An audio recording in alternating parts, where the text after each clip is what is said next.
जहानाबाद में मुख्यमंत्री नीतीश कुमार द्वारा जहानाबाद जिले में ग्रामीण सड़कों के निर्माण एवं सुदृढ़ीकरण हेतु स्वीकृत सैकड़ों करोड़ रुपए की योजनाओं को लेकर एक भव्य जनसंवाद कार्यक्रम का आयोजन किया गया। इस कार्यक्रम का मुख्य उद्देश्य ग्रामीण विकास के कार्यों की जानकारी देना, स्थानीय जनता से संवाद स्थापित करना तथा योजनाओं के क्रियान्वयन को जन भागीदारी के माध्यम से सफल बनाना रहा। कार्यक्रम में जिले के प्रभारी मंत्री सह ग्रामीण कार्य मंत्री श्री अशोक चौधरी मुख्य अतिथि के रूप में उपस्थित रहे। उन्होंने योजनाओं का विधिवत उद्घाटन करते हुए कहा कि मुख्यमंत्री नीतीश कुमार का लक्ष्य है कि गाँव की हर गली तक पक्की सड़क पहुंचे। इससे न सिर्फ ग्रामीण क्षेत्रों का संपर्क सुदृढ़ होगा बल्कि स्थानीय अर्थव्यवस्था को गति मिलेगी। इस मौके पर बड़ी संख्या में स्थानीय ग्रामीण जन प्रतिनिधि एवं जीविका दीदियों की उपस्थिति ने कार्यक्रम को जन आंदोलन का स्वरूप दे दिया। प्रभारी मंत्री ने यह भी कहा कि ग्रामीण कार्य विभाग द्वारा आधुनिक तकनीक और पारदर्शिता के साथ योजनाओं का क्रियान्वयन किया जाएगा। कार्यक्रम के अंत में स्थानीय सांस्कृतिक दलों द्वारा प्रस्तुत लोकगीत एवं नुक्कड़ नाटक के माध्यम से सरकार की योजनाओं का प्रभावशाली प्रचार प्रसार किया गया, जिसमें आम लोगों में जन जागरूकता बढ़ी।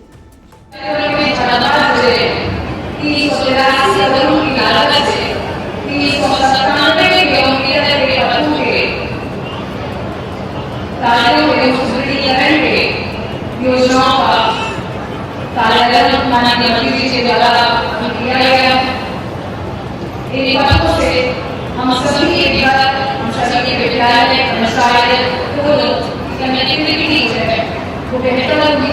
हम सभी को आवागमन में बेहतर सुविधाएं मिलेंगी। आज हम सभी देख सकते हैं कि इस प्रकार से जहानाबाद जो राज्य की राजधानी पटना से मात्र 40 किलोमीटर दूर है, कि जो दिल्ली कुछ वर्ष पूर्व कभी की यहाँ तक पहुँचने में 2 से 3 घंटे का समय लग रहा था, लेकिन आज पटना गया लोग 22 सेकंड जाने से मात्र 45 मिनट में पटना का सफर निकल जा सकता है। आज इन्हीं सड़कों की बदौलत जहानाबाद से गया तक का रास्ता भी मात्र 45 मिनट से 1 घंटे में तय किया जाता है। इतनी बेहतरीन कनेक्टिविटी होने के कारण हमारे गाँवों के बच्चे महिलाएं अपने कार्य के लिए, अपनी पढ़ाई के लिए, बेहतर इलाज की सुविधाओं के लिए न केवल पटना बल्कि अन्य जगहों पर, अन्य विकसित जगहों पर, अनेक शहरों के पास बढ़ने सुविधाजनक रूप से यात्रा कर रहे हैं। इसके अतिरिक्त भी माननीय सभी जनमानस का ध्यान रखते हुए जो हमारा सबसे वीक सेक्शन है, सबसे कमजोर वर्ग है, चाहे वो विधवाएं या वृद्धजन हो या दिव्यांगजन हो, उनका ध्यान रखते हुए सभी जानते हैं कि कुछ दिन पूर्व ही माननीय मुख्यमंत्री महोदय द्वारा पेंशन की राशि को 400 से बढ़ाकर 1100 कर दिया गया है, जिससे बिहार के बजट 2,200 करोड़ रुपए का अतिरिक्त वित्तीय भार पड़ेगा। जनमानस की सेवा इस लिहाज से कहीं नहीं महत्वपूर्ण है, जिसको ध्यान में रखते हुए मुख्यमंत्री माननीय मुख्यमंत्री के मार्गदर्शन में रेगुलर बेसिस पर सभी महानगरों में पिछले 3 महीने में अम्बेडकर भवन सेवा अभियान के अंतर्गत कैंप लगाए गए हैं, जिससे एक परिवार की क्या आवश्यकता है, सभी आवश्यकताओं को ध्यान में रखते हुए उन्हें जिस दस्तावेज की जरूरत की जिस स्थिति में जो वंचित थे किसी सदस्य को छूटे हुए थे, उन सभी को मजबूत किया गया है। बहुत ही कम समय अंतराल के अंदर लोगों के जाति प्रमाण पत्र, बर्थ सर्टिफिकेट, आधार कार्ड, आवास योजना में नाम जोड़ने का कार्य, सभी कार्यों को पूर्ण किया गया है। मुख्यमंत्री आवास योजना के अंतर्गत आवास छूटे हुए थे उन सभी को भी एक्स्ट्रा अनुदान देते हुए कार्य पूर्ण करवाया गया है और नए सत्र के तहत दूसरे ही आवास से वंचित होते सभी का नाम सर्वेक्षण में जोड़ दिया गया है, जिन्हें यहाँ पर इसी समूह के अंतर्गत आवास की सुविधा दे दी जाएगी। हो गया था यह हमारे नेता नीतीश कुमार ने जो रोड को बनाया था, उन्होंने अपने संकल्प के साथ उस रोड का पुनः सुदृढ़ीकरण या नए रोड का नवीकरण करने का काम किया है। इस बिहार के विकास में अगर किसी का योगदान है तो हमारे नेता नीतीश कुमार और एनडीए की सरकार का योगदान रहा है। मैं आप तमाम यहाँ उपस्थित साथियों से कहना चाहूंगा कि बहुत गर्व की बात है कि इस जिले के जो प्रभारी मंत्री है डॉक्टर अशोक चौधरी सर और उन्हीं का विभाग है ग्रामीण विकास विभाग, आज उसी का प्रतिफल है कि जहानाबाद में 200 से अधिक सड़कों का शिलान्यास हो रहा है। मैं तमाम इस हॉल में उपस्थित माताओं और नौजवान साथियों से कहना चाहूंगा कि डॉक्टर अशोक चौधरी जी के नाम पर एक जोरदार ताली आप लोग बजाकर इनका सम्मान बढ़ाने का काम करें। इस तरह से जहानाबाद को विकसित जहानाबाद बनाने का काम किया है। मैं जहानाबाद की जनता की ओर से आपको साधुवाद और धन्यवाद देते हुए अपनी बात जो कि हम सभी जहानाबाद वासियों को देखने को मिल रहा है, इसका आज एक बहुत ही सुनहरा पल है। इस समय बहुत सा रोड का उद्घाटन हुआ है। इस प्रकार से बहुत सारे विकास की योजनाएं हैं जो दिख रही हैं। हम विश्वास दिलाते हैं कि पुनः हम लोग इकट्ठा एक साथ आए हैं। संवाद क्या? संवाद है कि जो हमने आपको कहा है, जो काम किया है, उसके बारे में हम चर्चा करेंगे। आप जो बोले, आप जो काम किए हैं, उसके बारे में आप चर्चा करेंगे। तब संवाद की बात करेंगे। आगे को बोले क्या मौका मिला और देश में नरेंद्र मोदी की सरकार ने आज डबल इंजन की सरकार जो हम कहते हैं, उस डबल इंजन की सरकार ने आज नीतीश कुमार और नरेंद्र मोदी की सरकार दोनों मिलकर बिहार का विकास कर रहा है। और मैं कह सकता हूं कि अगर जहानाबाद का विकास होगा तो बिहार का विकास होगा, अगर बिहार का विकास होगा तब दिल्ली का विकास होगा, या कि पूरे देश में विकास होगा। हम किसी को छोड़कर, किसी को मुंह ठुकराकर आगे बढ़ते हैं। मैं निश्चित रूप से कह सकता हूं कि 20 साल पहले जो जहानाबाद की स्थिति थी, आज जहानाबाद में हरेक क्षेत्रों में विकास जीत के गए।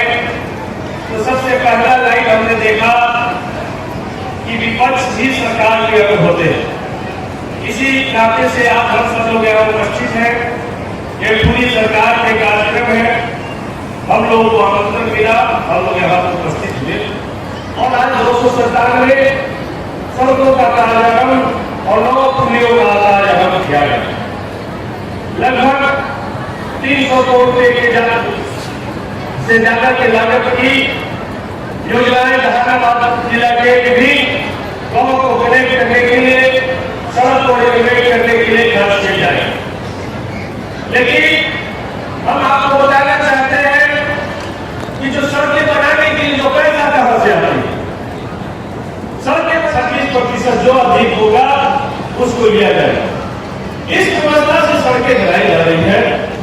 और ग्रामीण विकास विभाग लोग हम विपक्ष में है, लेकिन हम कह सकते हैं कि ग्रामीण विकास विभाग ने गांव को कनेक्टिविटी दी, लेकिन ग्रामीण विकास विभाग की सड़कें गुणवत्तापूर्ण तरीके से कम जहानाबाद हो रही है। आप किसी भी तरीके से करिए, क्या सड़कों का इंस्टॉलेशन आपको समझ में आ जाएगा। सड़कों में कहीं कैमरा नहीं दिखाई पड़ेंगे, सड़कों में जो फ्लैग है उसमें कहीं रोड आपको नहीं दिखाई पड़ेंगे। जो सड़कों में काम होते हैं उसमें फ्लैग का काम छोड़ दिया जाता है। इंजीनियर और संबंधित विभाग के इंजीनियर को कहने के बावजूद भी फ्लैग का काम पैसा सही जगह इस्तेमाल होगा। और जीविका दीदी भारी संख्या में आई है। माननीय प्रभारी मंत्री से एक मांग जीविका दीदी की तरफ से करेंगे। जीविका दीदी भारी कर्ज में है, एक बार सरकार बड़ा दिल दिखाए और जीविका दीदी के सारा कर्ज को माफ करे। ये मुख्यमंत्री तक के बात को किया जाए। इन्हीं बातों के साथ हम अपनी बात को समाप्त करते हैं। बहुत बहुत धन्यवाद। 188 सड़कों के साथ साथ कुछ और सिंगल कनेक्टिविटी की सड़कें जो शुरू होने वाला है और इसमें 86 सड़कें और अगर सिंगल कनेक्टिविटी को जोड़ दिया जाए तो 91 सड़कें 188 में से 91 सड़कें हमारे घोसी विधानसभा की है और ये श्रेय दोनों को जाता है। क्योंकि मैंने सरकार का ध्यान आकृष्ट कराया, हमने अपने पैर पर हमने लगातार सरकार से ये मांग किया और सरकार ने इसे स्वीकृत किया, तो ये दोनों को ही जाता है। और इसलिए हम माननीय मंत्री अशोक बाबू को बधाई देना चाहते हैं कि आपने हमारी बातों को गंभीरता से लिया और घोसी विधानसभा और साथ साथ मखदूमपुर और जहानाबाद को भी आपने संकेत दिया। लेकिन एक चीज है कि मैं इतना ही कहूँगा, ज्यादा नहीं, क्योंकि बहुत सारे हमारे वक्ता हैं, थोड़ा इसको संतुलन बनाया जाना चाहिए। जैसे बीएसए बुझेगा न झटका अंधेरा, गगन को झुकाओ और धरा को उठाओ। हम लोग एक कम्युनिस्ट पार्टी के लोग हैं, हम लोग यकीन करते हैं कमजोर तत्वों को लगातार आगे बढ़ाने। हाई महादलित और अति पिछड़ा के लोग रोज नारा लगा रहे हैं 5 डिसमिल जमीन दीजिए रहने के लिए उनके घर नहीं है, वो दान कहां से देंगे? तब तो उन गरीबों के लिए स्कूल नहीं होगा। हम बड़े बड़े सड़कों के लिए जमीन हम किसानों से ले लेते हैं, 4 गुना देते हैं, नहीं देते हैं, लेकिन किसानों से जमीन ले लेते हैं। लेकिन क्या ये विद्यालय बनाने के लिए, अस्पताल बनाने के लिए केवल दान पर हम आधारित होंगे? क्या हम 4 गुना मुआवजा देकर के 10 डिसमिल 7 डिसमिल 8 डिसमिल जमीन अस्पताल और विद्यालय के नहीं ले सकते हैं, जो विकास का बुनियाद है? तो हम माननीय मंत्री जी के माध्यम से सरकार से कहना चाहेंगे कि अभी समय है और सरकारें निरंतर चलती रहती है। हम आते हैं, जाते हैं, हारते हैं, जीतते हैं, सरकार बनेगी, कौन मुख्यमंत्री होंगे वो अलग विषय हो, जनता तय करेगी। लेकिन जो भी समय हमारे पास है, हम उसके लिए कुछ बुनियादी काम, जो जनता के लिए अस्पताल है, विद्यालय है, जिसके चलते जो हमारे नियम में बदलाव ना होने के चलते वो हमारे विद्यालय दूसरे जगह चल रहे हैं। अभी हमारे मौजूद है, जिला पदाधिकारी जी मौजूद है, सारे लोग मौजूद हैं, माननीय मुख्यमंत्री जी आए थे और प्रगति यात्रा में बताया गया कि 88 पंचायतों में 88 विद्यालय हमारे यहाँ चल रहा है 10+2। लेकिन मैंने कहा था और हमारे जिला पदाधिकारी ने लिख करके भी दिया है सरकार को, एक पंचायत जैतीपुर कुरुआ ऐसा पंचायत है जहां कोई विद्यालय नहीं है 10+2 और माध्यमिक, और सरकार ने नीति बना लिया है कि जिस पंचायत के आप रहने वाले हैं उसी पंचायत के विद्यालय में पढ़ना पड़ेगा। तो जैतीपुर कुरुआ के बच्चे कहां पढ़ेंगे? हम जिला पदाधिकारी को बधाई देना चाहते हैं कि इन्होंने लिख करके सरकार को दे दिया है। हम माननीय मंत्री जी के माध्यम से सरकार को कहेंगे कि आप जैतीपुर कुरुआ में जल्दी विद्यालय को उत्क्रमित करवा करके वहां पढ़ाई लिखाई शुरू प्रयास किया था। आज दोनों जहानाबाद में जिस लॉ एंड ऑर्डर और विकास दोनों की जिम्मेवारी दोनों महिलाओं के ऊपर है, ये आने वाला बिहार और आने वाला हिंदुस्तान की एक नई छवि है। यहाँ पर उपस्थित हमारे पूर्व सांसद और वैसे तो सरकारी कार्यक्रम है, लेकिन क्योंकि दोनों वक्ताओं ने इसको थोड़ा राजनीतिक घुमाव दे दिया तो लंबा चर्चा करना जरूरी है। क्योंकि लोकतंत्र में सबसे बड़ी जरूरत इस बात की है आप किस विचारधारा के साथ करें। और लोकतंत्र में, प्रजातंत्र में यह बिहार वही धरती है जो प्रजातंत्र की जननी है। और लोकतंत्र में हमेशा इस बात का ध्यान रखा जाता है कि किस विचारधारा के साथ आप खड़े हैं। हमारे नेता 2005 में इस विधानसभा इस बिहार विभाग को संभालने का काम किया था। आपके प्यार और आपके आशीर्वाद से इन परिस्थितियों का बिहार नेता को मिला था, ऐसा बिहार नेता को मिला था। क्योंकि लोग चर्चा कर रहे हैं कि बिहार में सड़क नहीं बन रही है, सड़क खराब हो जा रहा है, स्कूल बन नहीं रहा है, स्कूल खराब हो जा रहा है। मतलब कि 20 वर्षों में हमने जो भी काम किया वो काम अच्छा नहीं हुआ, खराब हुआ। और धन्यवाद कर देना चाहिए महिलाओं का, आंगनबाड़ी सेविका, उन सबको सरकारी नौकरी दे देना चाहिए। तो ये मंच को हमने ग्रामीण विकास विभाग के विकास रास्ता कराया था। लेकिन अब हमारे दो साथी आदमी को राजनीतिक मोड़ देंगे तो हमारे लिए ये कहना जरूरी है कि किन परिस्थितियों का बिहार नेता को मिला था। जब 2005 में यह बिहार मिला तो यह बिहार मात्र 24,000 करोड़ का बिहार था बजट का, और 20 साल के अपने अथक प्रयास से माननीय नेता नीतीश कुमार ने इस बिहार को 3,18,000 करोड़ का बिहार बनाने का काम किया। इस बिहार में मात्र 22% लोगों के घर में बिजली थी। उससे पहले इस प्रदेश में मात्र 354 ग्रीन सब स्टेशन थे। माननीय नेता ने जब बिहार में 2015 में घूम रहे थे उनको कहे कि अगर हम पूरे बिहार में बिजली नहीं देंगे तो आने वाले समय में हम वोट मांगने का काम नहीं करेंगे। और उन्होंने 1,558 ग्रीन सब स्टेशन बनाने का काम किया। और उसके साथ मात्र इस प्रदेश में जो हमारे यहाँ जो परिस्थिति थी, जो हमारे यहाँ ट्रांसफार्मर थे, वो कितने ट्रांसफार्मर थे ये भी जानने की हमें आवश्यकता है। बोलने के लिए तो बहुत लोग बहुत तरह की बात कहते हैं कि हाँ ये नहीं हुआ, ये नहीं हुआ, ये नहीं हुआ, लेकिन क्या नहीं नेता ने किया ये भी जरूरी है। हम आपको बताते हुए ट्रांसफार्मर 2005 में आज 3,59,268 ट्रांसफार्मर नेता ने बनाने का काम किया है। तो ये एक दिन में नहीं होता है, ये एक दिन का काम नहीं है। जब नेता आए थे तो मात्र 2% लोगों के घर में शौचालय का निर्माण था, और हिंदुस्तान के इतिहास में नीतीश कुमार पहला नेता पैदा हुआ जिसने 2070 अभियान की शुरुआत की और 100% लोगों के घर में शौचालय निर्माण का काम किया। बाद में भारत सरकार ने उसको अंगीकार करने का काम किया और भारत सरकार ने पूरे देश में योजना शुरुआत की। नीतीश कुमार ने इस प्रदेश में जब बिहार में आए तो उन्होंने पूरे प्रदेश में उन्होंने सर्वे कराया कि क्या कारण है इतनी बड़ी जनसंख्या होने के बाद भी हमारे बिहार में मात्र 4-4.5 लाख लोग मैट्रिक पास करते हैं, और उसमें बच्चियों की संख्या मात्र 40,000-50,000 है। जब नेता ने सर्वे कराया तो पता चला कि सारे रामबली भाई बोल रहे थे हम गरीबों की बात करते हैं, दलितों की बात करते हैं, हम शोषितों की बात करते हैं। पूरे प्रदेश में सर्वे कराकर नेता ने पता किया कि कितने लोग स्कूल के बाहर हैं, और पता चला कि 10.5% बच्चे स्कूल के बाहर हैं।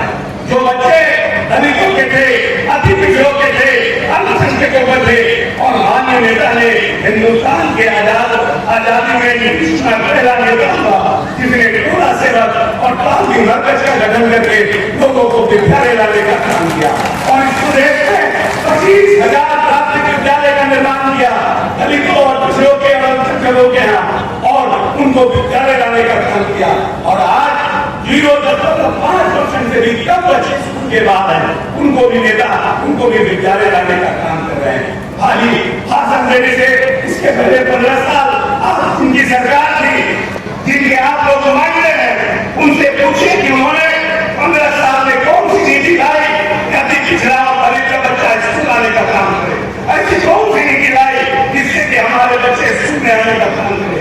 आप तो अपने समय में इस प्रदेश में चरवाहा विद्यालय बनाने का काम करते थे कि हमारा गरीब का बच्चा पॉइंट पर जाकर पढ़ाई करने का काम करे, और माननीय नेता ने 1990 के पहले मात्र 2 इंजीनियरिंग कॉलेज देश के प्रदेश में थे।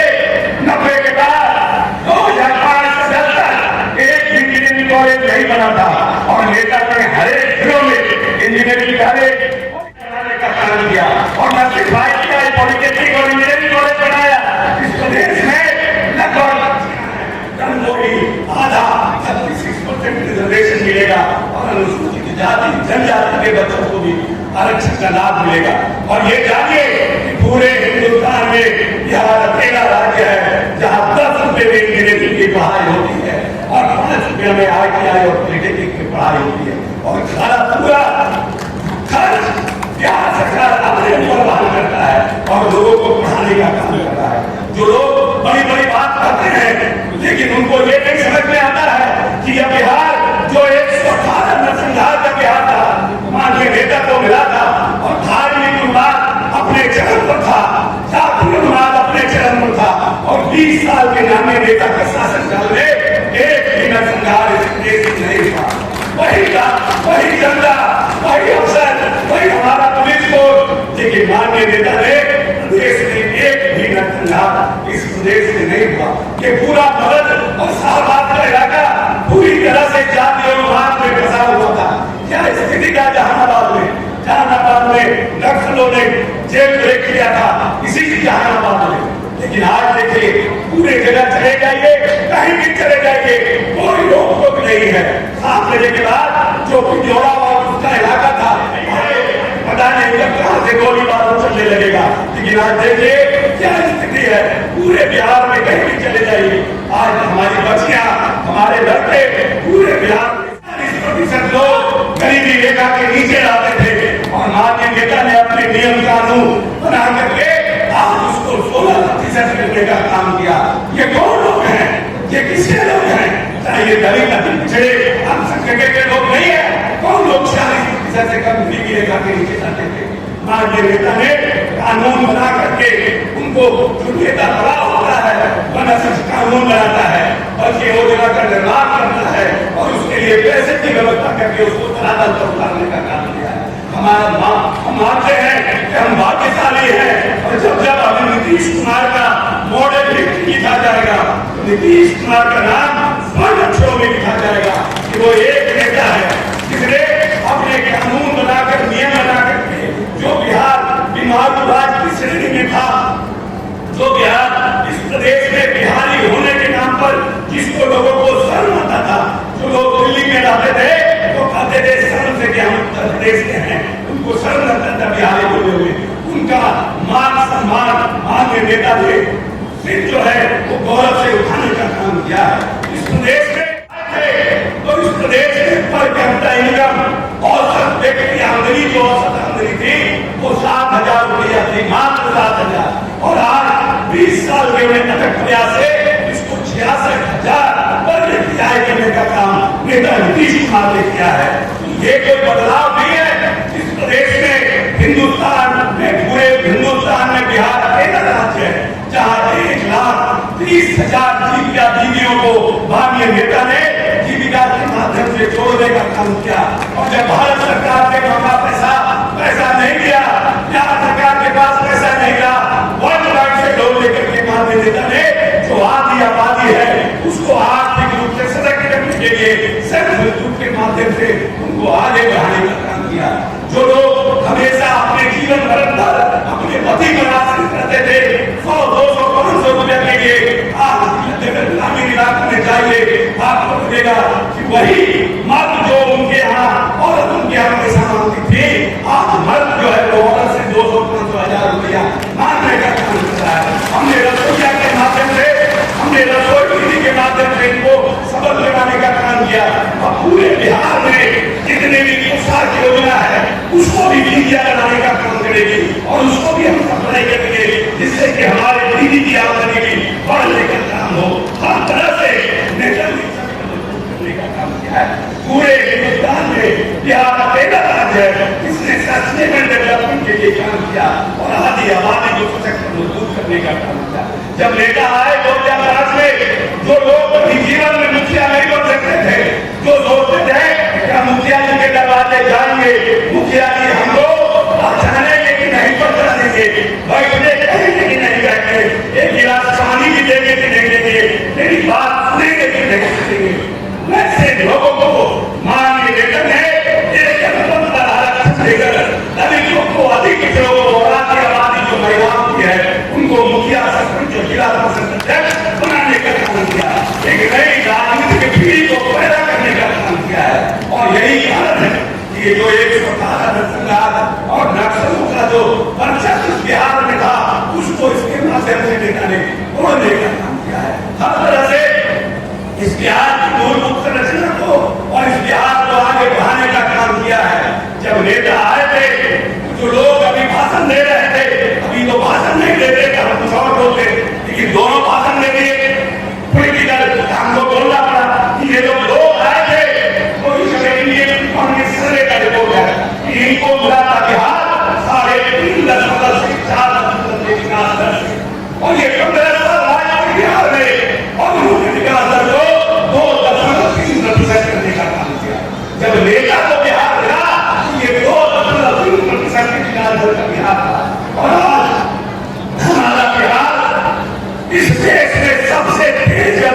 चलने वाले विकास दर का राज्य बना है। हिंदुस्तान के विकास दर से भी आगे 10.4% के विकास दर से बिहार आगे बढ़ने का काम किया है।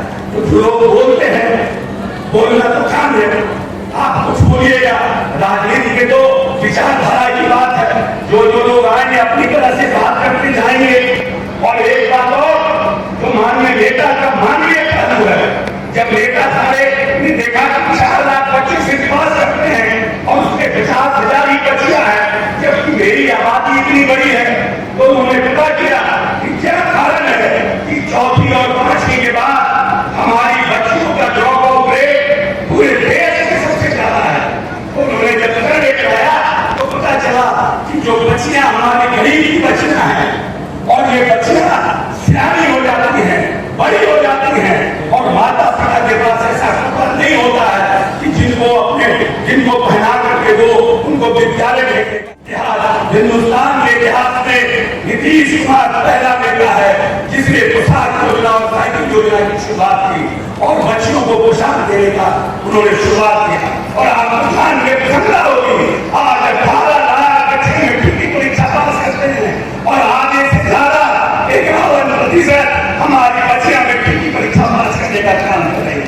ये बदलाव माननीय नेता नीतीश कुमार ने अपनी योजना से लाने का काम किया और मैट्रिक पास करने पे 10,000, प्लस 2 पास करने पर 15,000, ग्रेजुएशन पास करने पर 50,000 की राशि की घोषणा की। क्या हो बच्चों, बच्चियां तुम पढ़ो, तुमको सरकार भी पैसा देने का काम करेगी।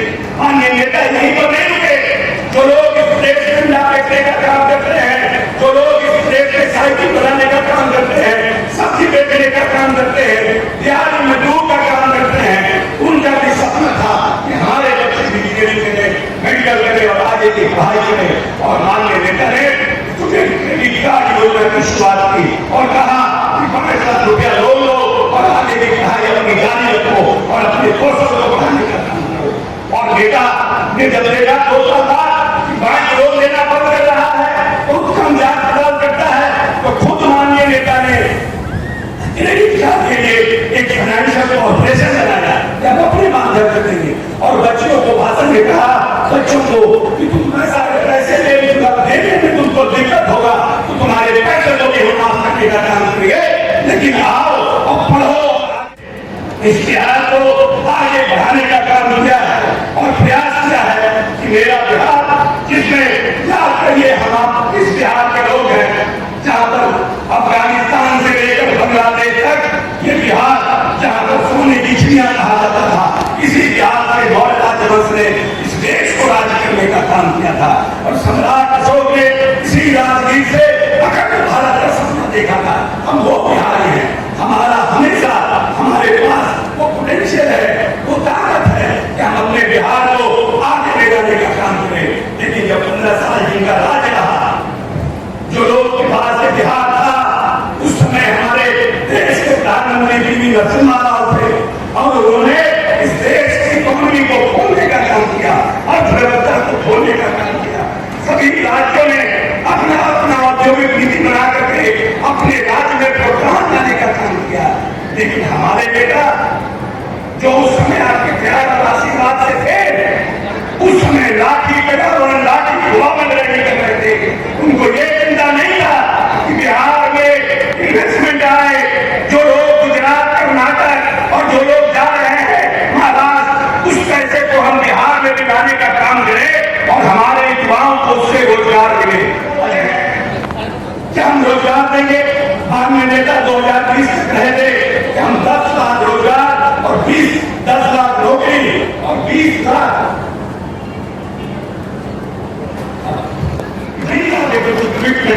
और नेता हमेशा संकल्प लेते हैं, घोषणा नहीं करते हैं। और नीतीश कुमार ने जिन जिन संकल्पों को लेने का काम किया है, उसको उतारने का काम किया है। कुछ लोग बड़ी बड़ी बात करते हैं, हमारे रामली भाई कह रहे थे, हम लोग को गुरबा का बात करते हैं, हम लोग को पिछड़ों का बात करते हैं। तो आपको बताते हुए हमको हर्ष हो रहा है कि 2004 में जब नेता आए थे तो समाज कल्याण विभाग था, अनुसूचित जाति जनजाति विभाग नहीं था इस बिहार। और समाज कल्याण विभाग का टोटल बजट मात्र 40 करोड़ रुपया, मात्र 40 करोड़ रुपया से पिछड़ों का भी, अति पिछड़ों का भी और अनुसूचित जाति जनजाति के लोगों का भी कल्याण का काम होता है। और आज माननीय नेता ने न सिर्फ अनुसूचित जाति जनजाति विभाग बनाने का काम किया, बल्कि आज जो बजट है हमारा वो 1,09,35 करोड़ रुपया सिर्फ अनुसूचित जाति जनजाति का है और अति पिछड़ा का 1,878। कहा हम 40 करोड़, हम 1,000। ये है हमारे नेता का ट्रांसफॉर्मेशन, ये है हमारे नेता का काम करने का तरीका, ये है किस तरह से हम जो बड़ी आबादी इस देश में थी उनको हमने अपने कानून बना करके उनके लिए बजट का प्रावधान करके कैसे उनको हम सशक्त बनाने का काम किए हैं। माननीय नेता को ऐसा बिहार मिला था, ऐसा बिहार मिला था, बहुत बड़ा बिहार, बहुत अच्छा बिहार नहीं मिला था। हमने बताया नक्सलवाद अपने चरम पर था, 118 सरकार का जातिवाद अपने चरम पर था और जब ईद बकरीद होली और दिवाली होती थी मुस्लिम मुस्लिम का झगड़ा होता था। माननीय नेता ने कानून लाकर सभी कब्रिस्तानों को घेरने का काम किया। जो पुराने मंदिर है जहाँ तक मूर्तियों की चोरी होती थी उस मंदिर के भी जातिवादी का निर्णय किया और प्रयास किया कि हम पूरी तरह से इस जो धार्मिक विवाद है इसको खत्म करने का काम करें। और आपको जानकर के प्रसन्नता होगी कि नेता को जो बिहार का मिला वो एक ऐसा गाड़ी था न जिसमें टायर था, न हैंडल था, न बैटरी था, न हेडलाइट था, न स्टीयरिंग था और न दरवाजा था और पूरी तरह से ऐसा गाड़ी नेता को मिला था। और इस 20 वर्ष में माननीय नेता ने पूरी इस बिहार की गाड़ी को बदलने का काम किया, उसको रिमॉडलिंग करने का काम किया और आज पूरा बिहार पूरी तेज गति के विकास दर से आगे बढ़ाने का काम किया है। इसलिए हम आप सबसे यही कहना चाहते हैं कि जब जब माननीय नेता को यह बिहार मिला तो माननीय नेता ने सपना देखा जहाँ ये इसी बिहार में नालंदा विश्वविद्यालय और विक्रम शिला जैसे विश्वविद्यालय होते थे, जहाँ पर 200 देशों के बच्चे आकर इसी राजनीति पे नालंदा विश्वविद्यालय में पढ़ने का काम करते थे। और जब तो इतिहास हम पढ़ते हैं तो कहता है कि जब नालंदा विश्वविद्यालय का पुस्तकालय चल रहा था वो 6 महीने तक, जी से समझिए कि हमारा नालंदा विश्वविद्यालय कितना रिच था, कितना अमीर था और वहाँ किस तरह की पढ़ाई होती थी। और आज क्या है, आज जाति के नाम पर, धर्म के नाम पर बिहार को, देश के लोगों को बांटने का काम चला जाता है और बिहार के विकास को रोकने का काम होता है। जो आदमी नेतृत्व दिखाते हैं न्याय के साथ विकास, हम जिसने हमें वोट दिया उसका भी काम करेंगे। माननीय नेता की योजना में चाहे वो हर घर जल कर न दो, हर घर नली गई हो इस देश में या हर घर बिजली हो, वो ऐसा टोला नहीं है जहाँ नेता को वोट नहीं मिला लेकिन उनके यहाँ के नेता ने बिजली से लेकर हर चीज पहुँचाने का काम किया।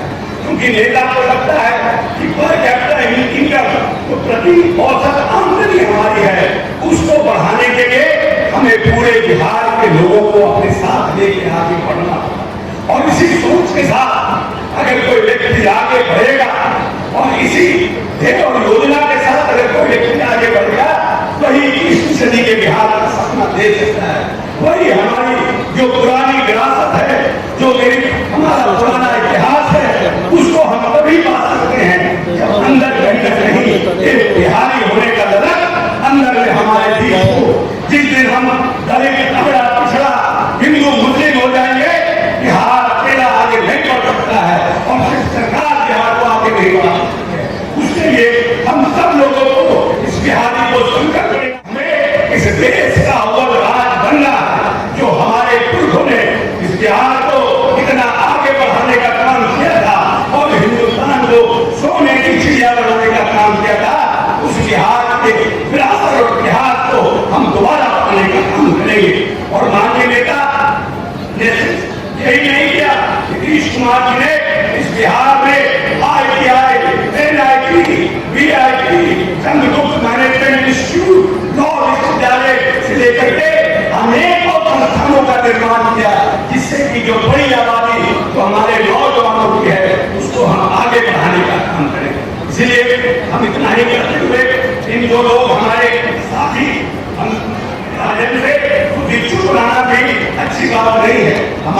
पूंजी है, इनके पास कुछ नहीं है। जब इनके पास कुछ नहीं है तब ये क्या बोल रहे हैं, हमारे पास तो पूंजी है, तो और बोलेंगे।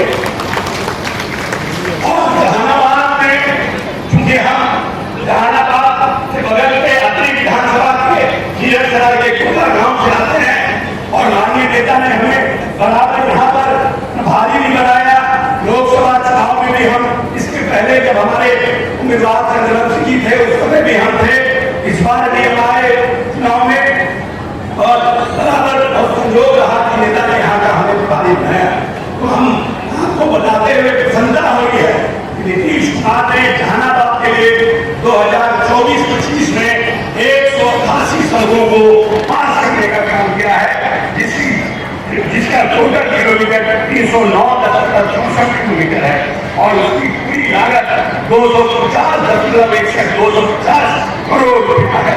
और उसी तरह से मुख्यमंत्री सेतु योजना के माध्यम से 8 नए ब्रिज लेने का काम किया है, जो 38.40 करोड़ रुपए की है।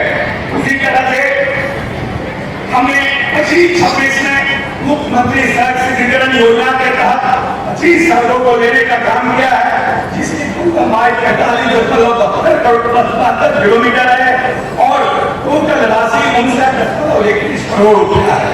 और उसी तरह से मुख्यमंत्री अक्षेष योजना के माध्यम से हम लोगों ने 24 रोड, जिसका कुल किलोमीटर 42.21 और कुल राशि 35.15 करोड़ रुपया है, वो देने का काम किया है। और उसी के अलावा हम लोगों ने 2 रोड मुख्यमंत्री संपर्क योजना के नाम से किया है, जिसका 3.35 किलोमीटर सड़क है। तो टोटल अगर आप रोड की संख्या देखिएगा जहानाबाद में जो 3 विधानसभा है, उसमें 239 रोड हम लोगों ने इस वित्तीय वर्ष 24-25-26 में, जिसको इसी साल चुनाव के पहले हम लोग काम शुरू कराने का काम करेंगे।